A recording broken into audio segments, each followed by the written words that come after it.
So now we're gonna move on to the pedal. So for this, just to make it easier, we're gonna want to remove this whole part, this whole panel over here. There should be, at least on my 93, 94, there's a bolt here. There's two more under here, and I think the side pops out. There is another panel down here that covers it. I don't know where that went, but I think there's a screw that goes in here and another bolt that goes in here. So you'll just have to look around and then slowly take it apart. But by doing that, you'll have so much more space to install the pedal, and it'll be so much easier. So I'm gonna go ahead and do that now.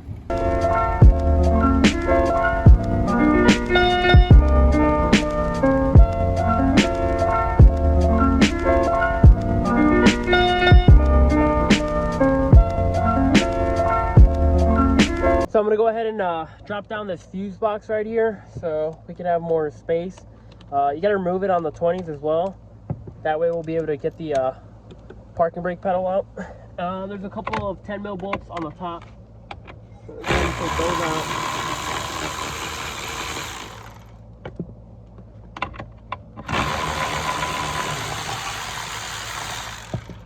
There's some back here by the firewall.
The cable line that goes to the rear brakes, you have to take off a little clip on here, and then there's this pin.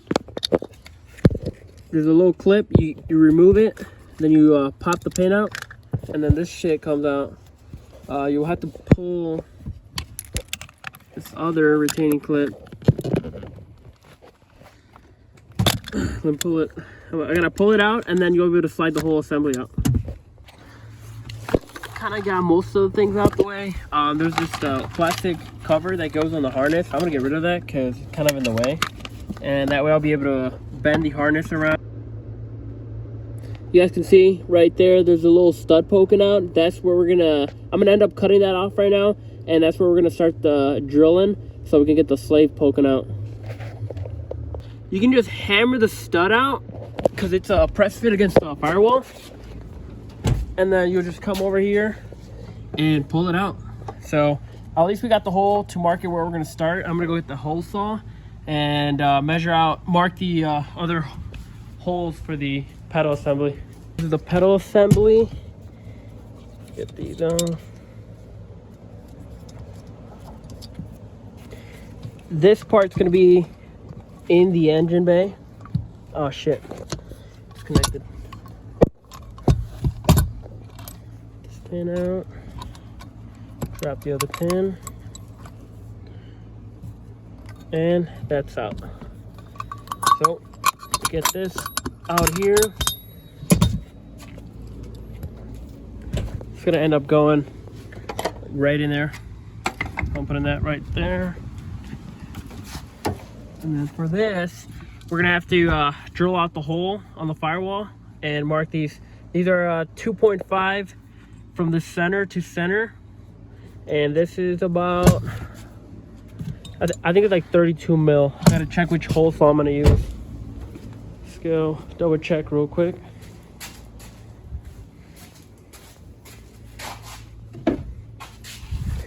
It's gonna be the 1.5 inches. I think this is the only 1.5, so that's what I'm gonna use.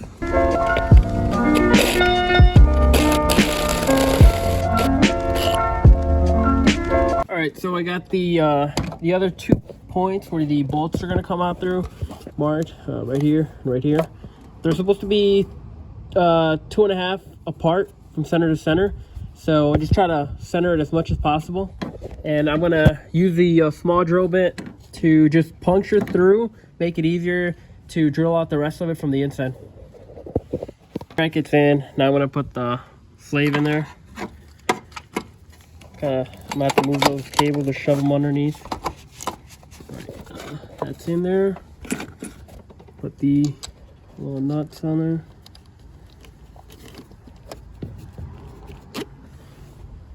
Don't know where the other one went. Oh boy. Huh. Alright, let me find it and then I'll get back to you guys. So I tightened up the nuts. Fully tightened. It's sturdy in there. Now we're gonna go inside, connect the slave to the pedal, and oh, I think it died. Yeah, it did. But we're gonna connect the slave to the pedal with the pin that I took out, and after that, kind of just assemble the fuse box back in there. See, adjust. We're gonna have to adjust the rod that comes out of the slave to see where I want the pedal to be at. But I'm gonna go ahead and do that, and I'll be right back.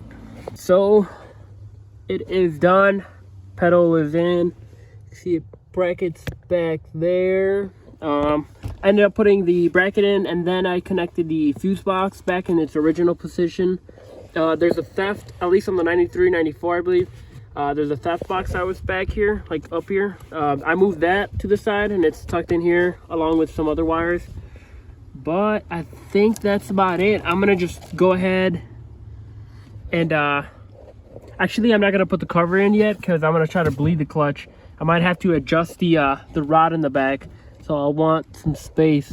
You'll probably actually want to do that before you put the fuse box back in, because it's gonna be a little harder to get to now. And also gotta tighten up the lock nut that goes behind the rod. So it's all finished up. I pulled the fuse box again so I could get my hands back there and extend the rod. The clutch pedal does poke out a little bit more. It's a little, I think I extended it way too much, but just extend it as much until the clutch fully disengages. At first, when it was kind of like leveled, it wouldn't fully disengage, so I ended up pushing it a little bit more out, and it's good now. It's got pressure on there. Over here, the lines that came with the adapter kit, I had to run to the store and get a bunch of fittings to make it work. Just this is a little bleeding valve. It ran all the way up here just to make it easier to bleed by yourself. And over here, this is the line that goes to the slave. I had to get 2 fittings to make it work, and it's all good. Oh, actually, I had this brake line because it was a pain trying to find the fittings to work. Highly recommend you go to Chase Base and get yourself just like the whole setup, so you're not running around trying to find fittings. Besides that, it's folded up, everything is good. And down here for the trans mount, it's temporary because my drive shaft was made way like slightly too long, and one of my motor mounts was shot. So the engine is on this side, at least, like right there, it's pushed a little bit too forward. And if I try to shove it back, the drive shaft gets compressed too much and it doesn't spin freely.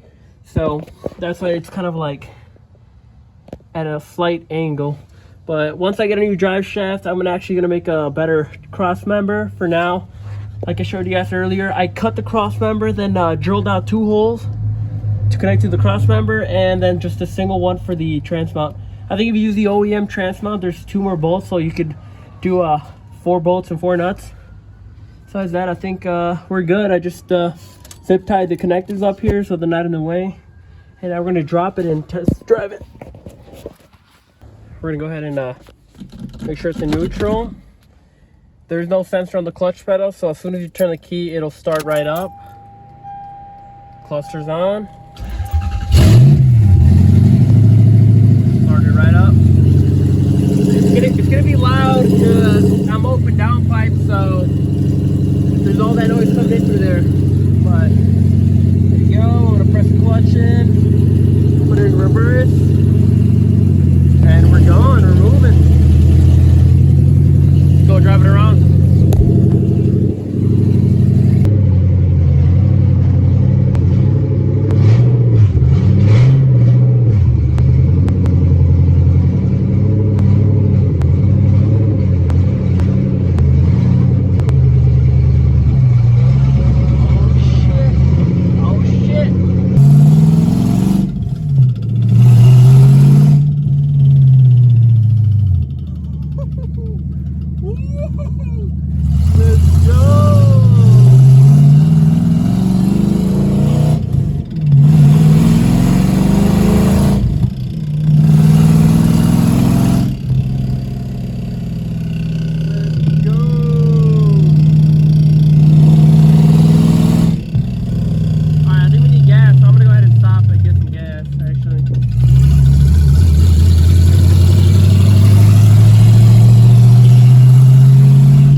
Driving it.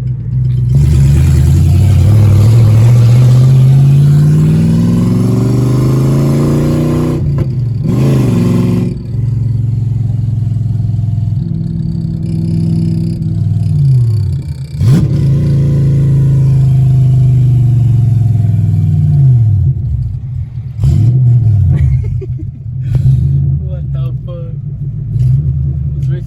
That's racing. We can take them. Yeah, this is crazy.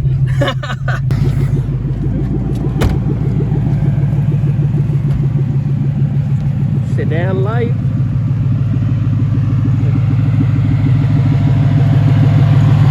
Pop the hood, pop the hood. 2JD no shit. These what?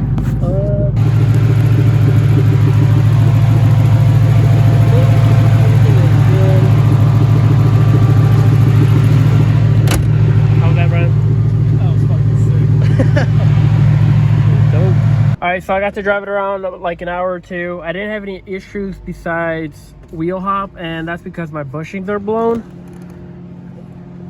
really badly. And when I come to a stop, the engine just drops down like way below idling level, and it like turns off sometimes. But to fix that, we're gonna raise the idle a bit. It should correct that. So we're gonna go over here. And so I'm gonna go ahead and loosen up that little screw right here to raise the idle. So it's a 3/32 Allen key. I'm gonna just go ahead and spin it down, push this assembly down.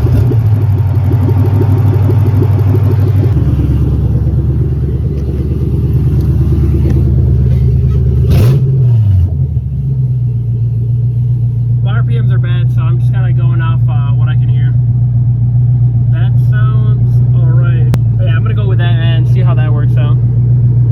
So that's gonna wrap up the video. I hope you guys found some of the information I'm posting helpful. That way you guys can manual swap your own car. So see you guys on the next video.